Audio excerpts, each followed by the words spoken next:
Now that you've done your floor plan and we're going into the next course, I wanted to do a walkthrough.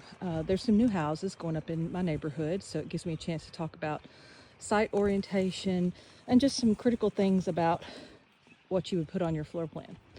So it is probably about 11 a.m. So this house is technically, the back of it is facing to the east, sort of. So north would be this way. This is the garage entrance. So if I walk up here and look down, what I'm going to show you, just so you have some reference for future architectural drawings that you might do, you'll see the block on the outside and the level top to what they're going to pour is a pad. And they put this board here so that the concrete can come out into the driveway on this side. And then they'll frame up on top of that. So again, there's a door in that corner. I can't go up that high. So I'm kind of walk around this a little bit so I find a dry place to come in. But some other things about the block. So this foundation underneath has been stepped because you'll notice when I go all the way around, we're about 5 or 6 blocks high right here. Maybe even more than that to get down to the footing. Then when I get around to the front, it's not going to be quite so much. This is another interesting thing. You'll see this overhang. The reason that's like that, when you look at the bottom, see that row of concrete block that's stepped up there? It's sticking out quite a bit. It's because they're going to brick this. So this whole bottom piece is going to be brick. So when you're doing that, you're doing basically what's called a cantilever. You're going to build out over the 2 seal plates on top of the block so that all the brick's going to be even, and then they'll do the siding from there. So they've already started wrapping this house. They've got the plywood face. Here's what a corner looks like. So if you're framing out into a corner, you have 3 full studs, and then you have a stud for the other wall. So part of the dimensioning that you did is from this outer face of the wall. So if you think about the dimensioning, all these studs are, basically 16 inches on center.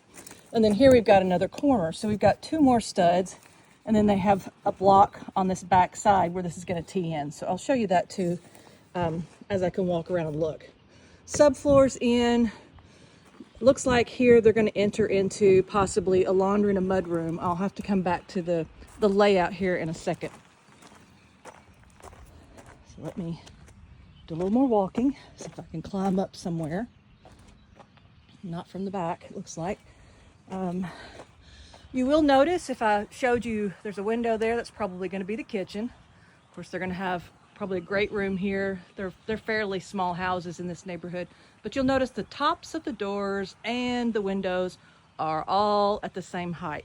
So when you're drawing your elevations, you shouldn't have windows sitting up taller than your door heights. They're always going to be around 6 foot 8 inches to the top.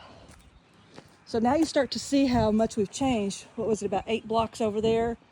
And now we're down to about 5 or 6. And then it continually steps, and the foundation is stepped all the way up this hillside, all the way to the front corner of this house. So by the time we get to the front, we're down to maybe 4 blocks high. So pretty steep as you're going front to back. So you have to account for that when you draw things like a foundation plan. Still can't get into the building to show you much inside, but again, all the way around, they have, again, this ledge and the brick where they're going to put, or the ledge on the block where they're going to put the brick. So looking at it from the front side, this is their large great room / dining room, kitchen in that corner, and that was the back garage. They probably have a master bedroom on this side. Most of these houses are built with the split master and separate second and third bedrooms would be on this side with the bathroom right in the middle. I just thought it'd be neat to show you how things are connected. Behind that shovel, it's propped up in this inside of where a wall tees into another wall. So you've got 2 studs running parallel to one wall, and then the T going to create the other wall for that door. So when I talked about placing doors, and I said you can't put them right in the corners, you have to move them out about 4 inches. If you'll notice, let me see if I can show a door very well for you. All doors have an inside trimmer stud supporting a header, and then they have a king stud on the outside that's part of the wall. And so that's the same even over a bedroom door such as that. Even though the header isn't a solid 2x12, it's 2x4s framed up over the top of it because there's no weight there like there would be on an exterior wall. But you still have almost 3 inches in 2 studs, and then you got another 1.5 inches. So you're already almost 4.5 inches from a corner. So anytime you're drawing, you need to accommodate for one, the size of your door plus 1/2 inch, and then at least 4 to 4.5 inches around the door. So hopefully that gives you some general ideas on how things look. We're going to be starting site plans next. So as we walk around this structure, the lot on this corner, they've got their temporary electrical running to it. And they've pretty much put everything square to the lot. It is on a kind of a corner here. They do have some setback requirements, so I would say this one looks to be actually a little bit further back than most, about maybe 30, 35 feet, something like that.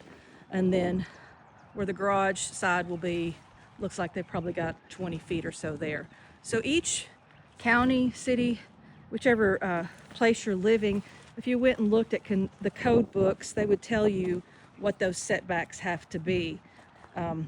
7 foot in a city is common, even down as low as 5 feet.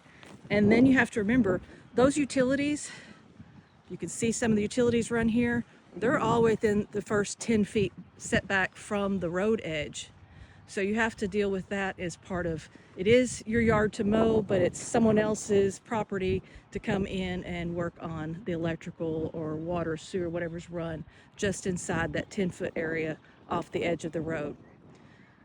So I hope that helps a little bit to give you an idea of, what a basic plan would look like, what it's going to look like in elevation, even though there's not a roof on this one.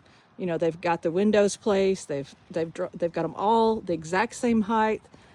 So that's one key thing in your elevation to note. And I'll let you look at the house across the street.